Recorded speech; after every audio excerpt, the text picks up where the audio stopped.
Suhu bumi kita terus naik akibat fenomena pemanasan global yang memicu terjadinya perubahan iklim. Pada saat ini, kenaikan suhu global sudah mencapai 1 derajat Celcius lebih tinggi dibanding suhu rata-rata era pra-industri. Laporan khusus pemanasan global 1,5 derajat Celcius yang dikeluarkan oleh IPCC menunjukkan berbagai dampak yang ditimbulkan oleh kenaikan suhu global di atas 1,5 derajat Celcius. Di antaranya termasuk ancaman terhadap keberadaan ekosistem, kejadian cuaca ekstrim yang berdampak terhadap kesehatan manusia, mata pencaharian, dampak agregat global seperti hilangnya ekosistem dan keanekaragaman hayati, serta perubahan tunggal berskala besar yang kadang-kadang tidak dapat dipulihkan kembali. Sebagai bagian dari solusi global, Presiden Joko Widodo menyampaikan komitmen Indonesia untuk berkontribusi dalam penurunan emisi gas rumah kaca pada COP21 di Paris bulan Desember 2015. Hal ini ditindaklanjuti dengan penandatanganan Paris Agreement di markas besar PBB Amerika Serikat pada 22 April 2016 dan ratifikasi Paris Agreement melalui Undang-Undang Nomor 16 Tahun 2016 yang dilengkapi dengan penyampaian First Nationally Determined Contribution NDC Indonesia di tahun yang sama kepada Sekretariat UNFCCC. UNFCCC merupakan konvensi internasional beranggotakan 197 negara yang memiliki tujuan untuk menstabilkan konsentrasi gas-gas rumah kaca di atmosfer pada tingkat yang tidak membahayakan sistem iklim. Dokumen First Nationally Determined Contribution NDC telah disetujui oleh Presiden Joko Widodo pada 3 November 2016, merupakan bentuk komitmen Indonesia kepada dunia internasional dalam upaya pengendalian perubahan iklim global. Komitmen tersebut menguraikan transisi Indonesia menuju masa depan yang rendah emisi dan berketahanan iklim melalui aksi mitigasi dan adaptasi perubahan iklim dengan dukungan pendanaan, alih teknologi dan peningkatan kapasitas, mengembangkan perangkat untuk menjalankan mekanisme transparansi, serta membuka peluang kerjasama internasional.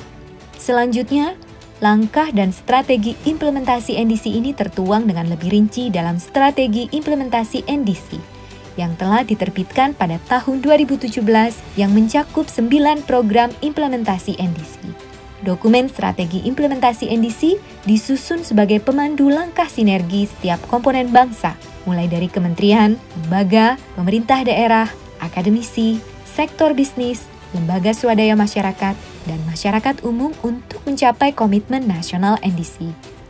Target penurunan emisi gas rumah kaca pada tahun 2030 dalam NDC adalah 29% melalui upaya sendiri dan hingga 41% apabila terdapat bantuan internasional dibandingkan dengan skenario tanpa aksi atau business as usual.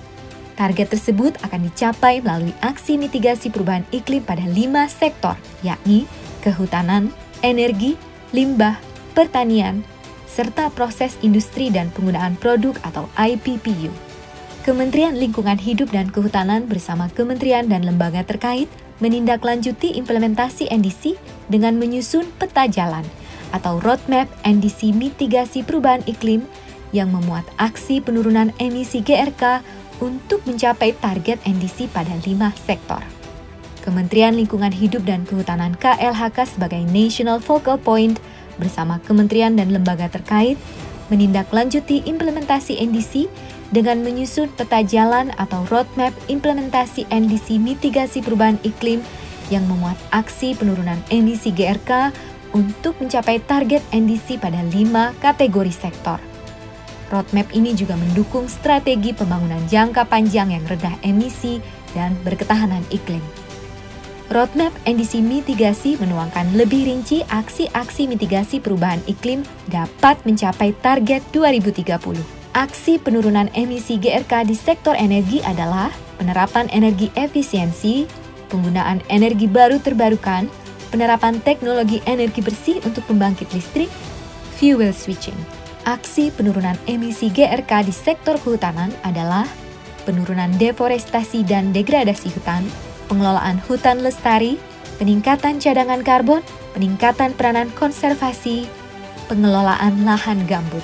Aksi penurunan emisi GRK di sektor pertanian adalah penggunaan varietas rendah emisi di lahan sawah, penerapan sistem pengairan sawah lebih hemat air, pemanfaatan limbah ternak untuk biogas, perbaikan suplemen pakan. Aksi penurunan emisi GRK di sektor limbah adalah pengolahan limbah padat kota melalui operasionalisasi TPA, pengolahan limbah cair domestik, pengolahan limbah padat industri, pengolahan limbah cair industri. Aksi penurunan emisi GRK di sektor proses industri dan penggunaan produk atau IPPU adalah pengurangan clinker to cement ratio di industri semen, peningkatan efisiensi industri amonia, penambahan aksi mitigasi lainnya. Peta jalan implementasi NDC mitigasi perubahan iklim diharapkan dapat digunakan sebagai pedoman bagi para pemangku kepentingan baik pemerintah maupun non-pemerintah untuk berkontribusi dalam upaya pencapaian target NDC melalui penyediaan informasi tentang perencanaan, tata waktu, dan penetapan target penurunan emisi GRK secara rinci.